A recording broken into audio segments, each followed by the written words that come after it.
여러분, 신앙이 뭐라고 생각을 하십니까? 신앙이라는 건 매사에 하나님을 생각하고 하나님의 관점으로 세상을 판단하고 실행하는 것을 신앙이라고 합니다. 우리가 모든 성경 공부나 교회 훈련을 받는 것은 바로 이런 하나님의 관점을 갖기 위해서입니다. 이찬수 목사님의 붙들어 주심이라는 그런 책을 보니까 아주 귀한 내용을 하나 담았습니다. 이곳 미국의 유명한 조직 신학자 중에 켈빈 신학계 루이스 볼 콥이라고 하는 교수가 있습니다. 근데 그 교수가 엘 샤다이라는 말은 전능자라는, 우리가 전능하신 하나님 할 때 그게 샤다이입니다. 그래, 엘 하나님, 엘 샤다이. 그 엘 샤다이라는 단어를 아주 깊이 연구를 했습니다. 그 오랜 세월을 연구한 끝에 엘 샤다이가 뭐냐, 그렇게 발표를 한 거죠. 여러분 한번 들어보십시오. 엘 샤다이는 단순히 하나님께서 모든 일을 할 수 있는 능력이 있는 분이라는 뜻만은 아닙니다. 엘 샤다이는 하늘과 땅의 모든 권세를 소유하신 분이라는 뜻입니다.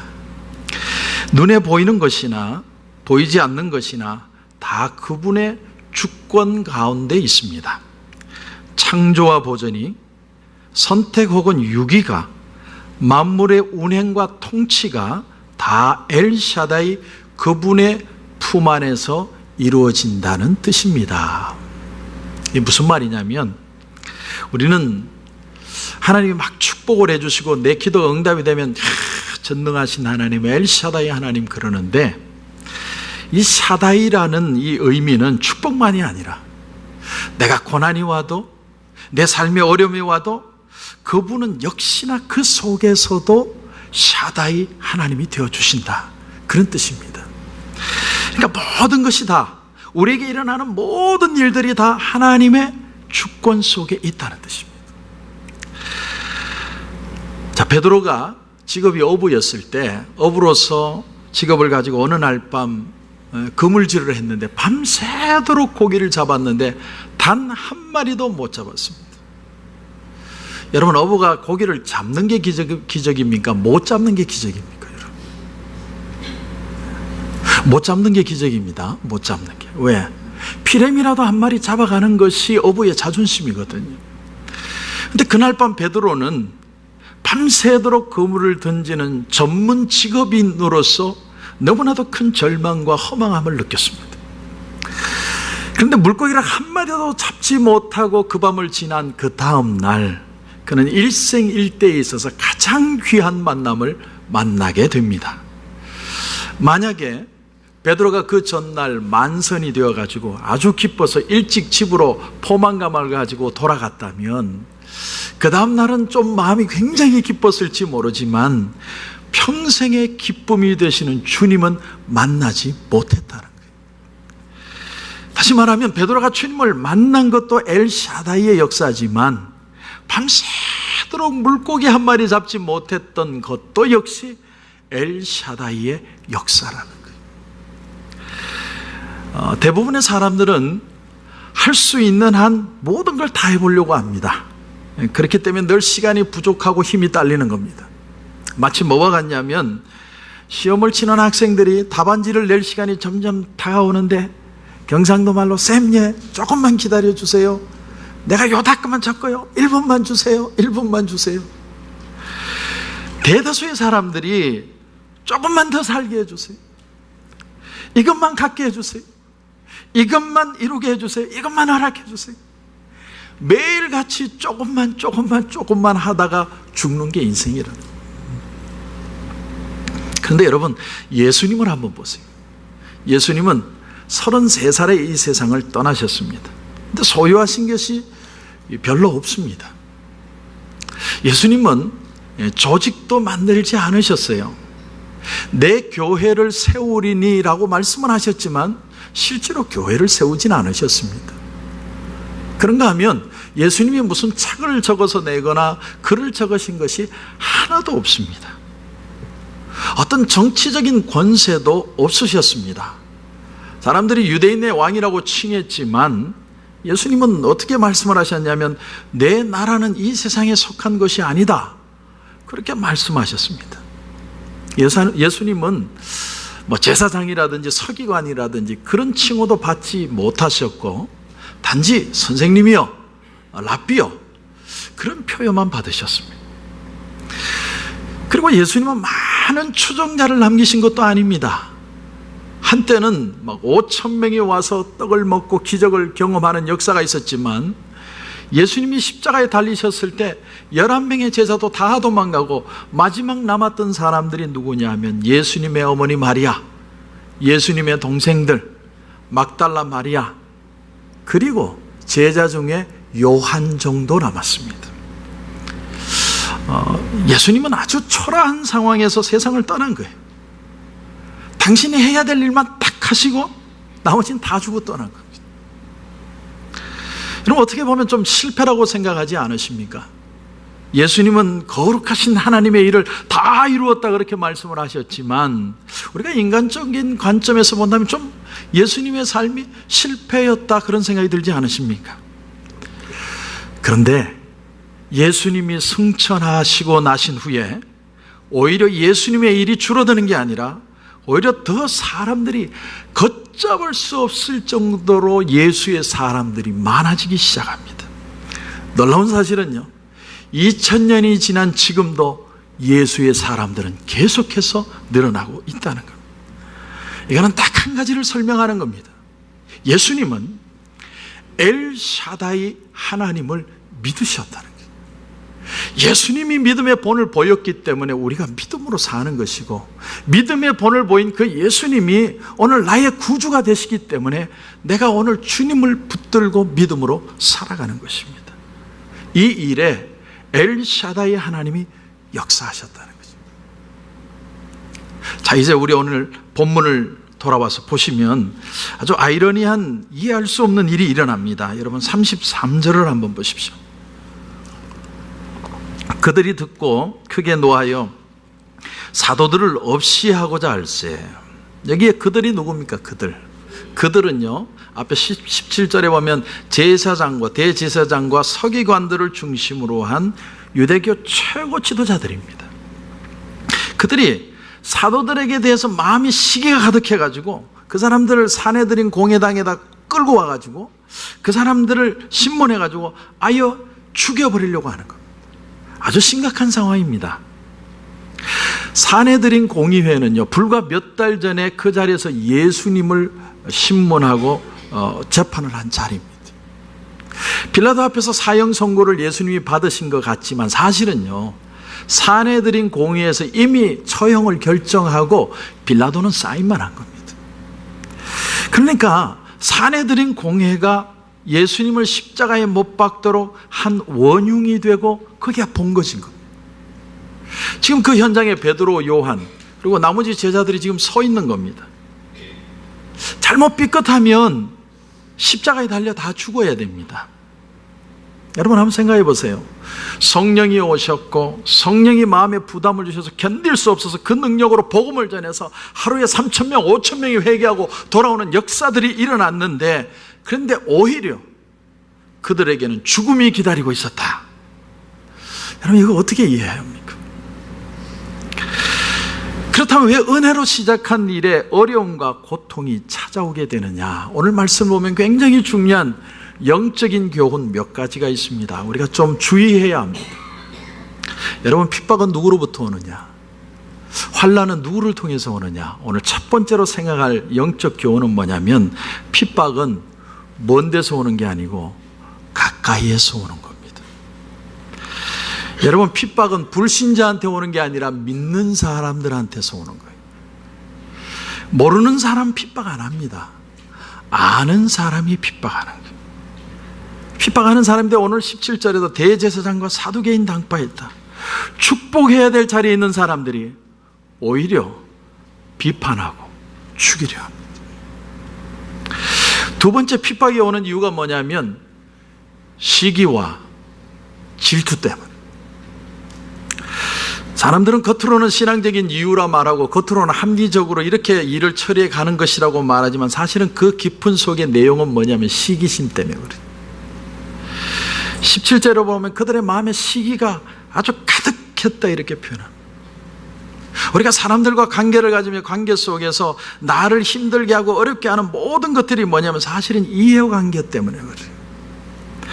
결국 자기가 손해보고 소외되고 그 이익으로 벗어나기 때문에 그런 겁니다.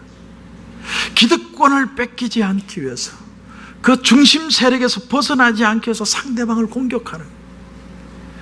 존경을 하루아침에 빼앗겼을 때, 다른 사람이, 내 밑에 있던 사람이 어느 날 나보다 더 뛰어나기 시작할 때 우리는 시기 질투하기 시작하고 어떻게 해서든 교묘한 방법을 다 써서 넘어뜨리려 합니다. 오늘 본문의 종교 지도자들이 이런 이유로 제자들을 핍박하는 거예요. 그런데 저는 여기서 한 가지를 더 생각해 봤습니다. 그들이 제일 분노하고 제일 흥분하면서 그들을 죽이려고 했던 진짜 이유는 뭘까? 세 번째 진짜 이유는 그들의 마음속에 양심의 가책이 있었기 때문에. 여러분, 지금 베드로와 요한을 죽이자 살리자 이렇게 얘기하는 이유가 뭐냐면 바로 이 자리가 예수 그리스도를 죽였던 자리고 그 양심의 가책 때문에 그렇다는 거예요. 자, 이미 예수님을 십자가에 못 박았습니다. 그들이 주님이 십자가에 못 박을 때 그들은 결단을 했고 확신을 했고 이걸 죽이는 게 하나님의 뜻이라고 생각을 했어요. 그런데 어떻게 된 게, 아니 그 우두머리 예수를 죽였는데 어떻게 예수 믿는 사람들이 더 많이 생기느냐 하는 거예요. 걷잡을 수 없도록. 내가 정말 결단해서 어떤 일을 행했는데 그게 실패다, 이런 게 드러날 때요, 사람들의 반응은 둘 중에 하나입니다. 첫째는 내가 잘못했습니다, 내가 이걸 실수한 것 같습니다. 근데 대부분의 사람들이 어떤 줄 아세요? 양심의 가책을 가지고 그 분노를 견디지 못해서 역작용으로 더 악해집니다. 그래서 사도들을 죽이겠다는 거예요. 참 안 좋은 예지만 가끔 보면 손찌검을 하는 분들이 있습니다. 저는 여동생이 둘이 있는데 제가 때렸어요. 제가 결혼을 하면서 하나님 앞에 하나 간절히 기도한 게 있습니다. 하나님, 내가 결혼을 하는데 내가 화가 날 때 사람을 때리지 않도록, 만약에 내가 아내를 한 대라도 때릴 것 같으면 하나님 이 결혼 막아주십시오. 근데 어찌됐건 지금까지 성공적으로 잘 오고 있는 중에 있습니다. 근데 왜 사람들이 손찌검을 하느냐? 여러분, 가책의식이 생겨서 그렇습니다. 자기가 한 일은 나는 만만하고 이건 옳다고 생각을 하는데 남이 잘못했다고 얘기하는 거예요. 그럴 때 사람이 그 가책심의 역작용으로 손이 나가는 거예요. 여러분, 가책 내 마음에 찔리고 있기 때문에. 자, 대제사장과 사두개인들이 베드로와 요한을 없애버리고 죽이려고 합니다. 그런데 그 깊은 동기가 뭐냐면 시기심과 질투심, 그것을 넘어서서 예수님을 죽인 데 대한 가책이. 베드로와 요한이 자꾸 얘기를 하는데 그 말이 자꾸 가슴에 더 찔립니다. 그러니까 이 사람들이 더 악랄해지는 거예요. 견딜 수 없는 거예요. 그래서 죽이려고 하는 거예요. 자, 그런데 오늘 여러분 말씀 33절부터 다시 한번 보십시오. 다시 한번 보시면, 그들이 듣고 크게 노하여 사도들을 없이 하고자 할세 바리새인 가말리엘은 율법 교사로 모든 백성에게 존경을 받는 자라. 공회 중에 일어나 명하여 사도들을 잠깐 밖에 나가게 하고 말하되. 자, 사도들을 잠시 자리를 피하게 하고서는 사내들인 공회 공의원 중에 하나인 누구냐면 가말리엘이라는 사람이 일어나서 말을 하는 겁니다. 형제들이요, 잠깐만 컴다운 합시다. 그리고 우리 한번 생각해 봅시다. 사랑하는 성도 여러분, 우리가 어떤 환경을 만나고 어떤 어려움을 만나도 우리가 두려워하거나 낙심하거나 염려하지 않아야 될 이유가 어디 있느냐? 하나님이 그 상황을 만지시는, 컴다운하게 하시는 어떤 사람을 통해서 하나님은 역사하고 계신다는 사실, 우리가 그걸 믿어야 합니다. 우리는 이 가말리엘이라는 사람을 잘 몰라요.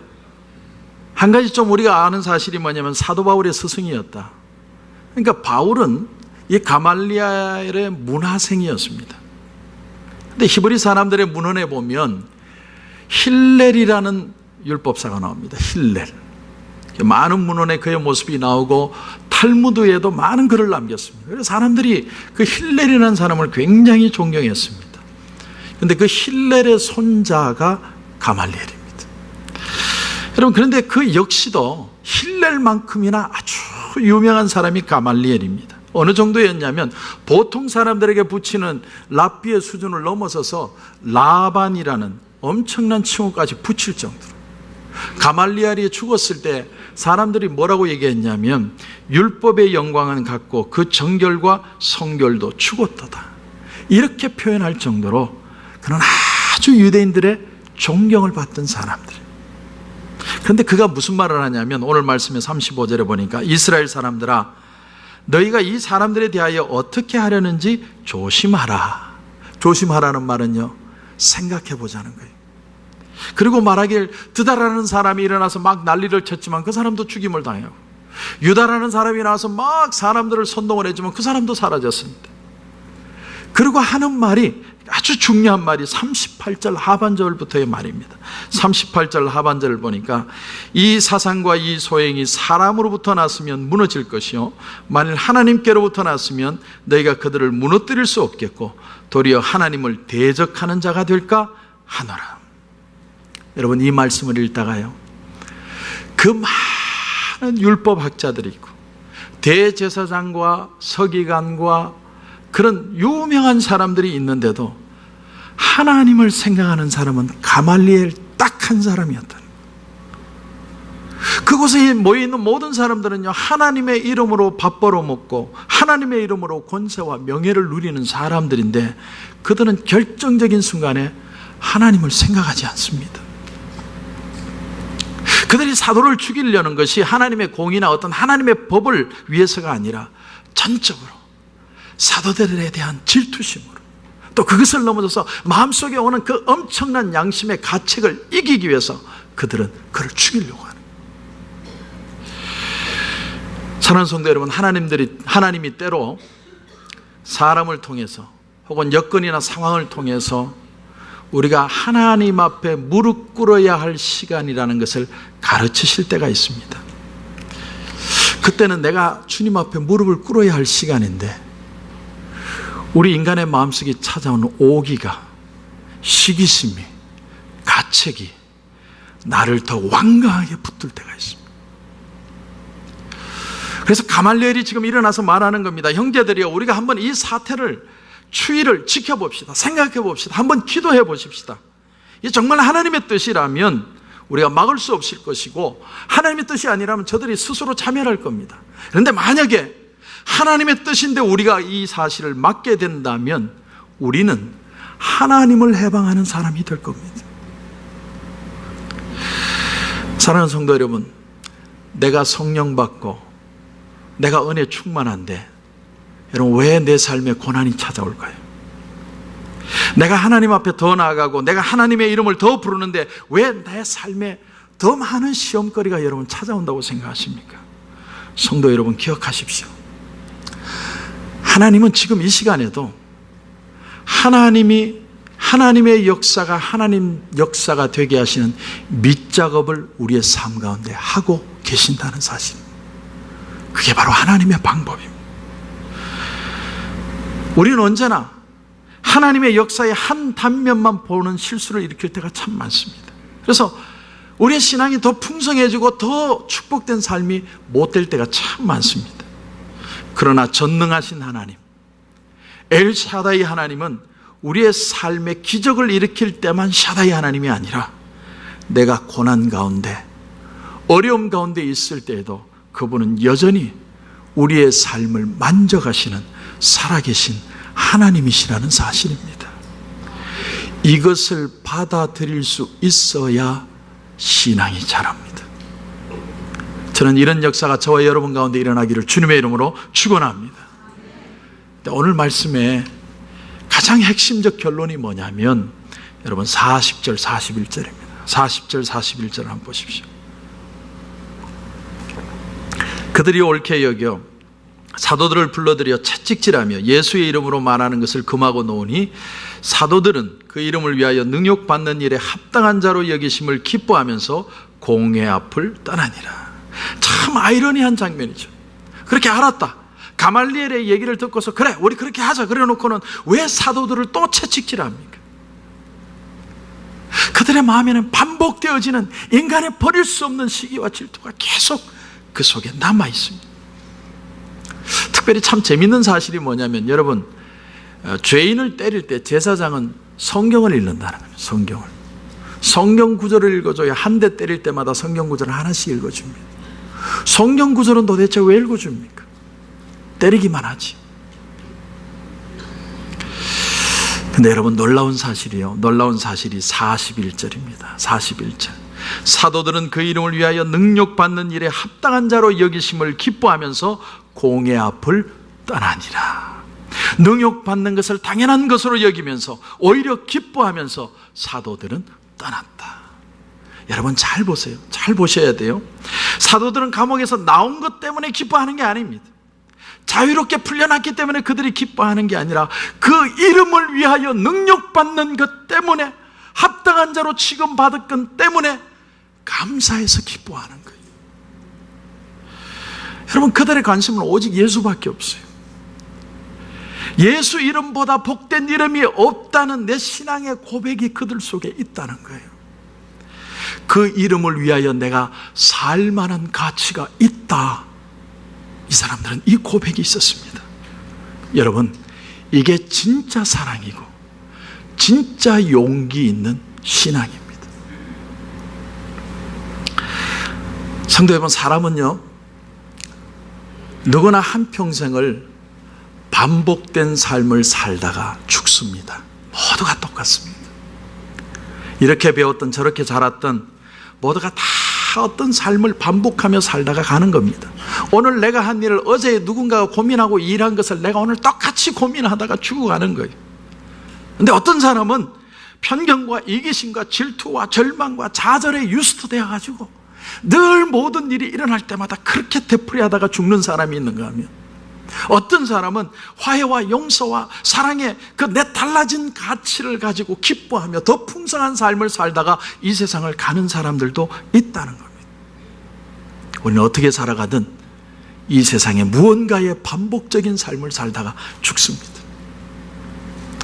그런데 여러분, 우리의 삶의 그 무의미한 반복이 의미를 가진 반복으로 바뀔 수 있는 유일한 방법이 하나가 있습니다. 그것이 뭐냐면 하나님의 사랑을, 하나님의 관점을 다시 배우는 겁니다. 잠시 내 생각을 멈추고 엘샤다이 하나님의 시각으로 다시 내 상황을 바라볼 수 있는 마음과 능력, 그 속에 내 삶이 새로워지는 역사가 일어납니다. 비록 고난이 와도, 비록 어쩔 수 없는 상황이 되어도, 좋을 때만이 아니라 어려움 가운데서도 이 상황을 만지시는 하나님을 다시 바라보는 그 역사. 근데 여러분, 이걸 통해서 뭘 배우는 줄 압니까? 예수님의 십자가의 사랑을 배우는 거예요. 내가 고난당하는 삶을 통해서 주님이 나같이 죄 많은 사람을 위해서 얼마나 고통당하시고 죽으셨냐를 그때 깨닫게 되는 것입니다. 그 주님의 사랑을 깨닫는 사람들은, 십자가의 사랑으로 다시 한번 회복된 사람들은 오늘 제자들과 같은 고백의 삶을 살아갈 수 있게 됩니다. 그 이름을 위하여 능욕받는 일에 합당한 자로 여기심을 기뻐하는 삶으로 돌아갔더라. 여러분, 성경에 66권 가운데 엘샤다이, 전능자 하나님이라는 단어가 몇 번 나오느냐면 모두 48번 나옵니다. 근데 이 단어가 가장 많이 나오는 성경이 어디냐면 욥기서입니다. 그럼 참 신기하지 않습니까? 전능자 엘샤다이라는 단어가 성경에 48번이 등장하는데 무려 31번이 욥기에 나타나요. 뭘 의미하는 겁니까? 우리가 인생의 고난의 터널을 지나갈 때, 고난의 험준한 길을 따라갈 때, 바로 우리 힘들고 어려운 삶 속에 찾아오시는 그 샤다이 하나님을 만날 때에 그 속에서 진짜 하나님의 사랑을 배우고 그 속에서 진짜 신앙이 자라가게 되더라는 사실. 여러분, 보릿고개가 있고 경제적으로 먹고 살 걱정을 눈 뜰 때마다 했던 우리 신앙의 어머니, 아버지들, 선배들은요, 그때 더 믿음이 좋았습니다. 오늘 저와 여러분은 지금 어디에 서 있습니까? 높은뜰 숭이 교회의 김동호 목사님이 자주 말씀하시는 예화가 하나 있습니다. 참 재미있는 예화입니다. 목사님이 신방을 가면요, 꼭 성도들이, 어떤 성도님들은 식사를 대접하지 않습니까? 그래서 성도님들이 꼭 질문을 해요. 목사님, 뭐 좋아하세요? 근데 김동호 목사님은 절대로 대답을 안 하신답니다. 왜 그러느냐? 내가 돼지 불고기 좋아한다 한마디 하면요, 가는 집마다 돼지 잡습니다. 그걸 어떻게 견뎌내요? 못 견뎌냅니다. 대답을 안 하는 거예요. 근데 김 목사님이 어느 교회를 심호하시는데 신방을 다니는데 자기가 좋아하는 음식만 알아서 탁탁 나오는 거예요. 너무너무 신기한 거죠. 내가 말하지 않았는데. 너무 신기해서 성도님에게 물어봤답니다. 그 성도님 말 이렇게 얘기를 하시는 거예요.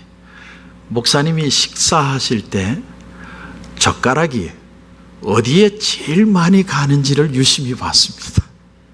그리고 그걸 성도들에게 얘기해 줬습니다. 참 진리라고 생각하지 않으세요? 진리라고. 사랑은요, 관심입니다. 관심.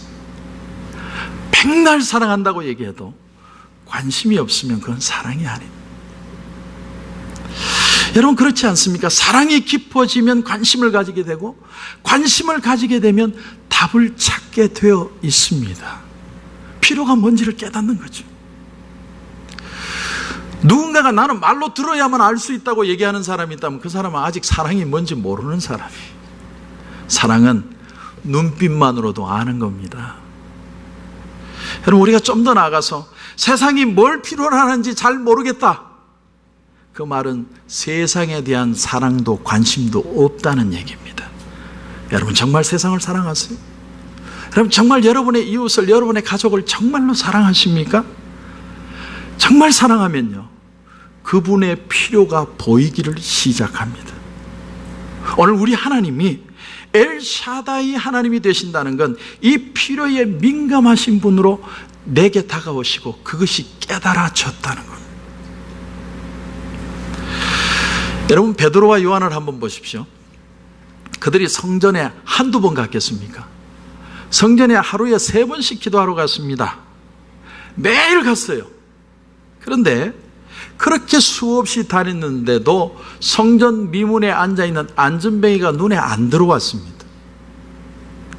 그런데 제9시 기도 시간에 오후 3시입니다. 그곳을 들어가다가 안전뱅이의 필요를 봅니다. 하나님은요, 날마다 기도하는 사람에게 성령의 민감성을 주십니다. 원래 안전뱅이가 베드로에게 원했던 게 뭔 줄 아세요? 쿼러였습니다.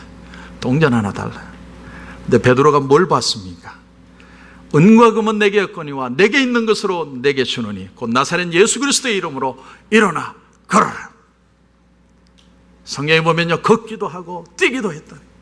더 놀라운 사실이 뭐냐면 그들이 성전을 들어갔는데 따라 들어가서 하나님을 찬양했다는 거예요. 여러분, 이게 진짜 관심이고 이게 진짜 사랑이에요. 우리의 무의미한 일상의 반복들이 의미 있는 삶이 될 수 있는 방법이 뭐냐? 여러분, 사랑의 관심입니다. 우리가 신앙을 가진다는 건 이 하나님의 사랑, 엘샤다의 하나님의 모습을 깨닫게 되는 것을 말합니다. 엘샤다의 하나님을 만나면 내 삶은 단지 존재가 아니라 사명이 되기 시작합니다. 그 하나님의 사랑은 나에게만 그치는 게 아니라 이 세상을 향하여 흘러가기 시작합니다. 전능하신 하나님, 엘샤다이 하나님, 그 하나님으로 다시 한번 새로워지는 저와 여러분이 되시기를 주님의 이름으로 축원합니다.